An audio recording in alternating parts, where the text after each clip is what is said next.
I was working with a humanitarian aid group in Ethiopia. We're aware of that. Did Drew find you? That's right. He told me about everything that happened with Franco. He wanted me to try to reverse the memory transfer procedure. I agreed to come back to Port Charles and examine Franco, though I can't make any promises. Tell us about your trip home. Drew drove me to the airport and put me on the first flight back. He didn't accompany you? No. Drew had his own jet.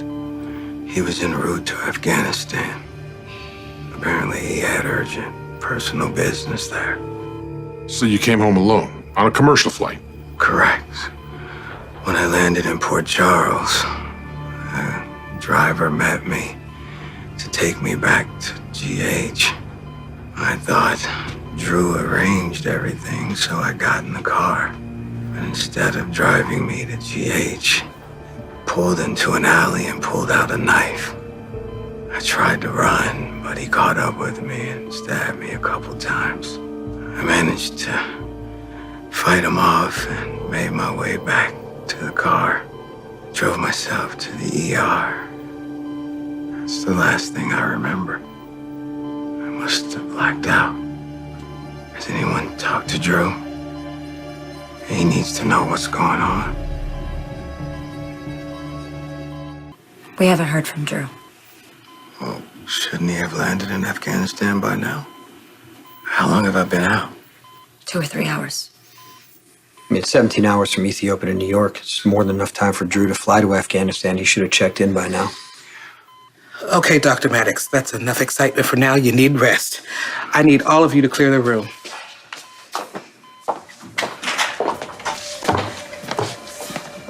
Mr. Morgan.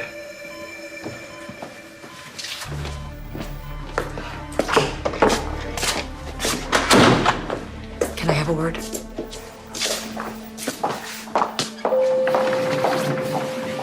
Hi. Hey. Where's Andre? He's been admitted. He got stabbed just after he arrived in Port Charles. Oh my God. Looks like he's gonna be okay. What about Drew? That can't be easy running into him like that. You know, it just frazzles me.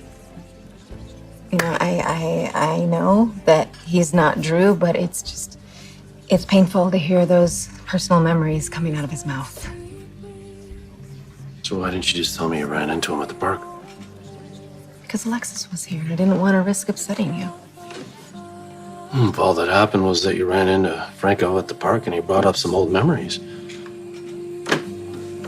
why would that upset me? And why do you want to hire me? Well, I don't know many lawyers around here. Well, your father is a lawyer, Scott Baldwin. Yes, we've met. I'm sure he'd be very happy to represent you. He already did. Thanks to him, I have an ankle monitor on. I need to hire you to help get it removed. I'm sorry, I can't represent you. I'm afraid it would be a conflict of interest. It would be a conflict of interest for you to represent Franco, but that's not who I am. Well, so you say, but I'm afraid my daughter might see it differently.